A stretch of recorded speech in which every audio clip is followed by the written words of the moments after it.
Hello, everyone. It's Ryan again at Dark Winter Moon in Boston.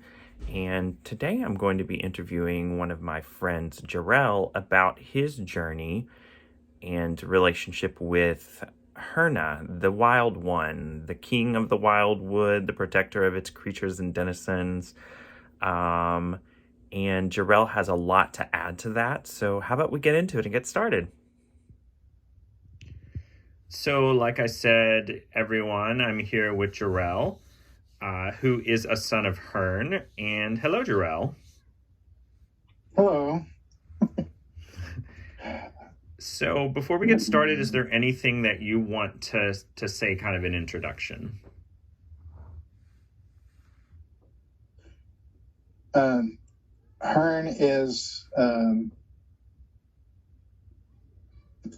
is the god of contradiction and frustration.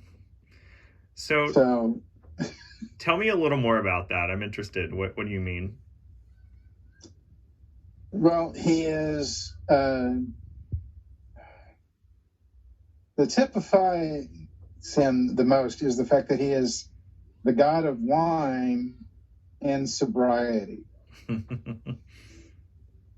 is the god of the woods and the road. Interesting. So there's a lot of polarity. There's a lot of seeming contradiction with him, it sounds like. Yeah. And just working with him can be an exercise in frustration because he seems to take great pride in the frustrations and the minutia of things to get people to be frustrated enough to get off their butts to do things. Yeah, that makes sense. So why do you think that Herne chose you, or you are drawn to him, or you have a connection with him?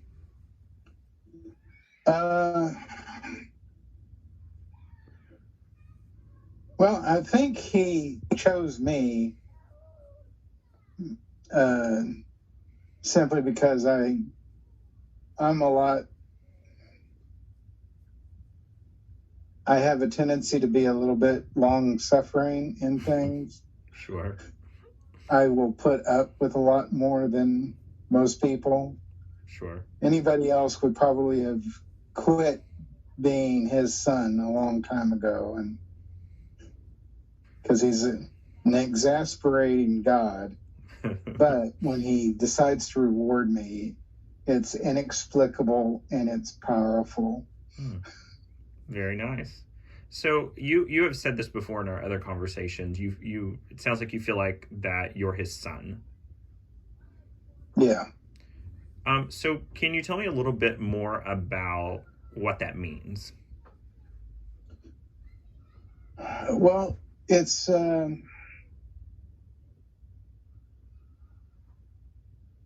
me, he takes a more interest in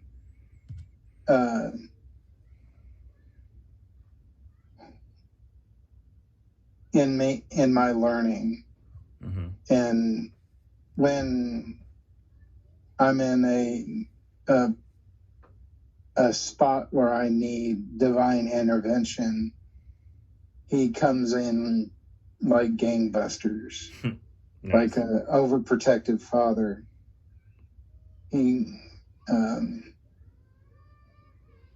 But at the same time, there are aspects of him that are in me. Mm-hmm. You know, like you take after your father. I take it. There are parts of my personality that don't come from my physical father, my biological father. There are parts of that personality, parts of my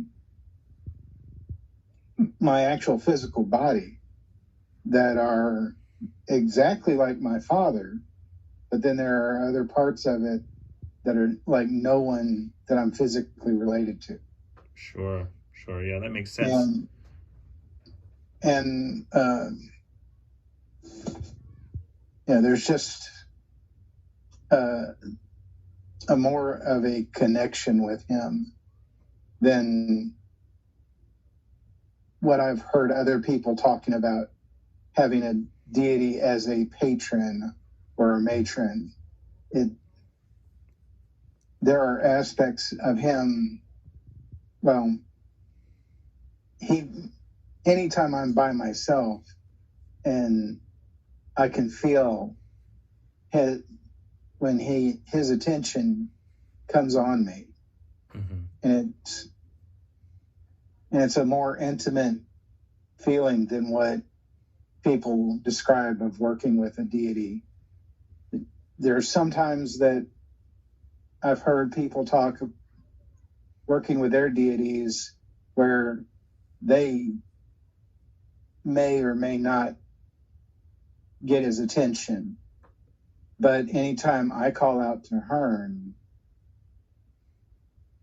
not only do I get his attention, but if I call out to him, even on a subconscious level, other people will actually see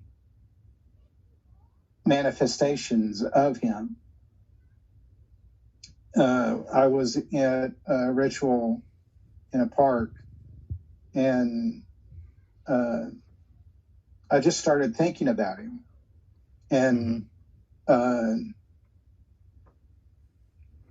actually, I can't remember who it was leading the ritual, and they called on Hearn to seal the circle. And afterwards, the guy told me that he wasn't even intending. He was going to call for a completely different deity. But then Hearn came out of his mouth, and when he looked up, there was a face staring out of the trees at him. Right. Wow. Pretty powerful. Yeah. Well, it sounds like in a lot of ways that your relationship with him is very physical and very visceral. Like he manifests in you physically in some ways, not just in a spiritual sense. Yeah. Yeah. Interesting. So what is it like, beyond what you've already said, what is it like to form a relationship with him? Well, it is so visceral and primal that there is no effort in trying to form a relationship. It's like I was born with him there. Sure. It took me getting hit in the head a couple of times with a 2x4 for me to realize that's what's going on. Right.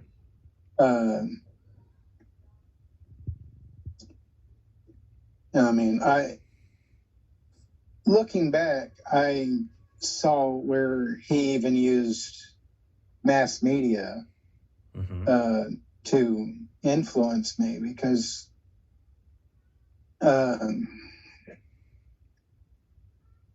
when I was little and my family had moved away to Germany, and we moved back to the United States. I watched this show on PBS called The Box of Delights. It was a little mini-series put out by the BBC that was aired on PBS when I was like 12 or 13. And one segment had Hearn teaching somebody something. And then not too long after that, I got introduced to a show called Robin of Sherwood. And bear in mind, at the time, I was Christian. But the mysticism has always been attracted. I've always been attracted to it. But in the show, Robin of Sherwood, there is a shaman who helps Robin Hood by being by aspecting Hearn. And Robin Hood is referred to as Hearn's son in the show. And then from when I started realizing that my viewpoints in mysticism and spirituality didn't line up with Christians in the Christian dogma, that and I started looking elsewhere. Paganism came up. Excuse me. And every pagan book I picked up mentioned Hearn and shamanism. And it became so apparent that I needed to look around and start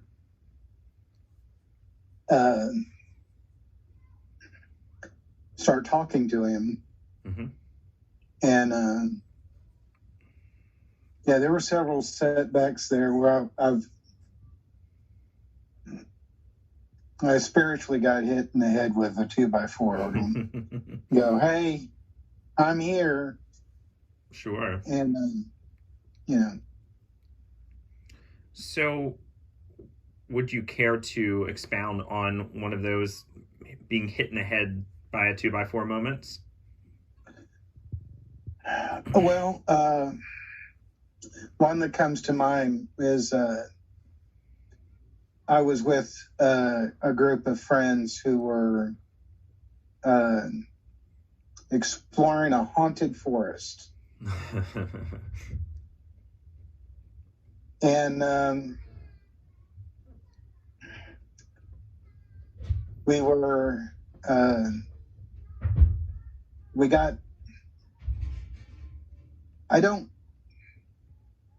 I inherited from my biological father the concept of you never really get lost, you just discovered country. Right. So I hesitate to call what we did getting lost in the woods, but we didn't know the way out. And there was something coming out of the woods at us. And while everybody else was scared to the point, and they were completely convinced that they were in the middle of a horror movie, it dawned on me that while everybody was afraid of this presence that's coming towards us, I wasn't afraid. I actually felt welcomed by it. And there were, and it's just one of those moments that it's like, hey, guess what? You're not like everybody else. And I like you. I don't like these other people. And if you don't get them out of my woods, I'm going to eat them. Right. So it sounds like he respected you for turning and facing him when everyone else was, running away. Yeah. So what would you say is the most rewarding factor about working with him?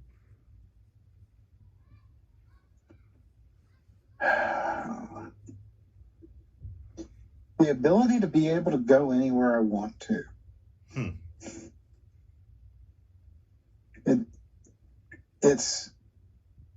He is the god of the wild. So he teaches and he guides me to be able to go into the most wild circumstances and be perfectly at home. Right.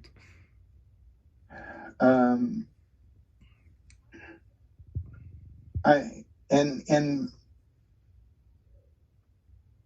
by wild I mean untamed, uncivilized. I'm not talking wild and crazy frat party. Right. I'm talking about places where people lose limbs. Sure. And yeah.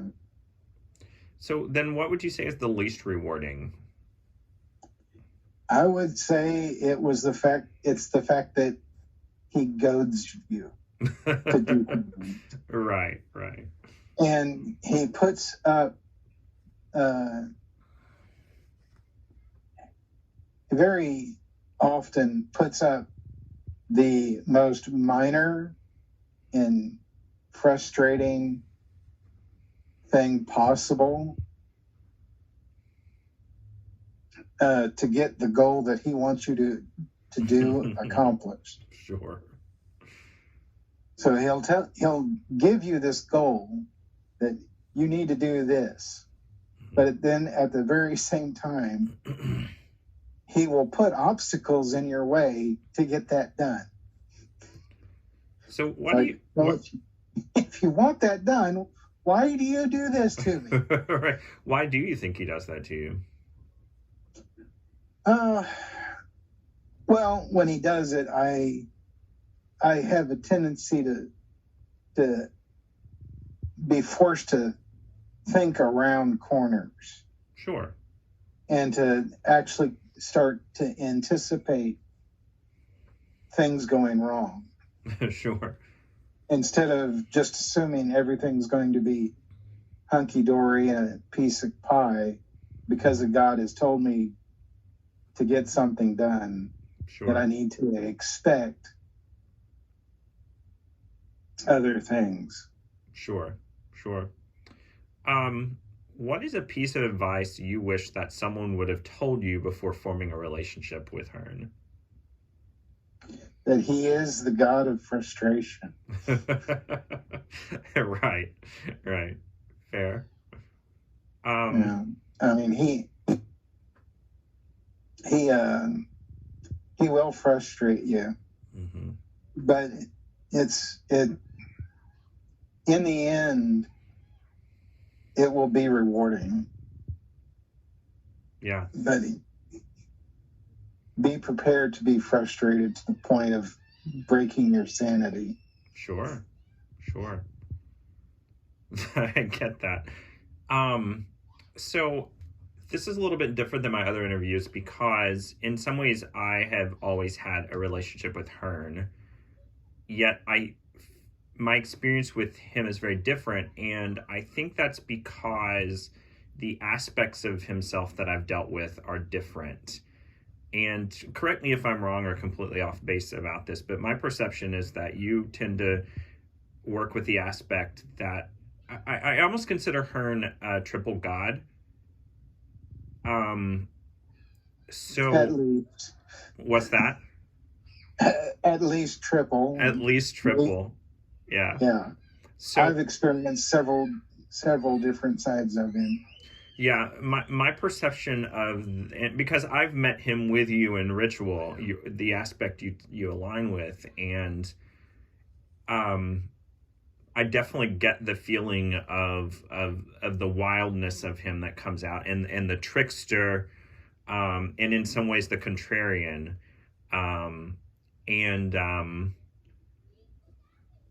I think of the aspect that I've experienced with you as Hearn the Elder.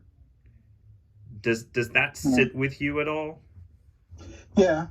Yeah. Of course, the one that other people have also experienced around me is Horn, the horny. Hearn the horny. Right. Meant in both ways of the word, right? Yeah. He we had a roommate who was actually with us when I aspected him, and she got visited by him almost every night for a month after she was in the ritual with us. Sure. With having having special dreams with him. Yeah, I totally get that. I feel like the aspect that I've dealt with most, it was the God I came to at the beginning of the craft, and that I would consider as kind of the, for lack of a better word, like the aspect that I've experienced your aspect as mostly is more like the grandfatherly type. And if you were to give an age to them, the aspect that I've dealt with the most is the fatherly type. And I've more recently had some interactions with what you would call the horny, young man version of Hearn. And I didn't know if you had anything to add to that as well. Well, when I first aspected him,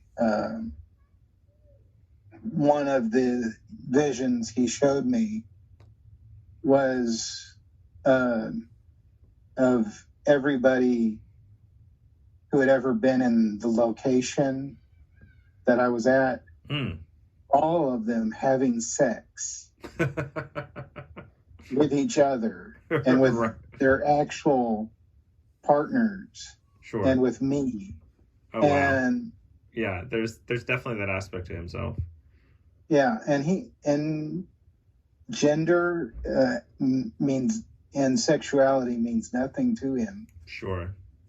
As long as the satisfaction, as well as the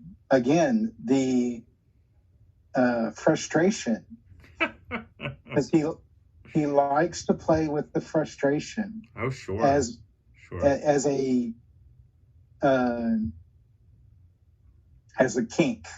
Sure. So it's one of those things. Sorry. Yeah, it makes sense. He's a very sounds like he's a very complicated, diverse being. Well, the frustration actually, if you see some of the ancient depictions of him, was actually kind of understandable, seeing how he is the god of sex and fertility. Right. Yet, majority of the depictions of him in ancient have him without any sexual organs. Right. So you can kind of see where the frustration would come from, being the god of sex and not having any equipment to work with. Sure. But I remember reading one article that talked about there is one depiction of him, and he is with a consort who has all the sex organs that he lacks. Interesting. Yeah, an interesting duality. Yeah. So he has a consort who has both sets of genitalia, for male and female, and here he is, a divinity of sexuality with no sex organs whatsoever. It's really interesting. So, I mean, you can understand where he would become the god of sexual frustration, if nothing else. Absolutely. Absolutely. Well, so, Jarrell, is there anything else that you would like to share about working with Hearn? Hmm.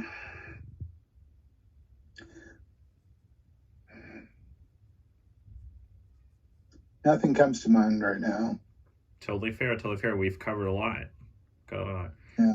Well, Jarrell, thank you so much for allowing me to interview you for this. It's going to be a very interesting video.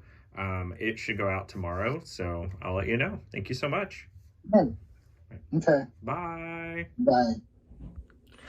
And so there you have it. I hope that you all have enjoyed this video. And if you have any questions or comments, please feel free to do so below. And as always, I appreciate you very much for following. I appreciate your likes and subscribes as well. And as always, have a wonderful and blessed weekend. Blessed be. Love you all.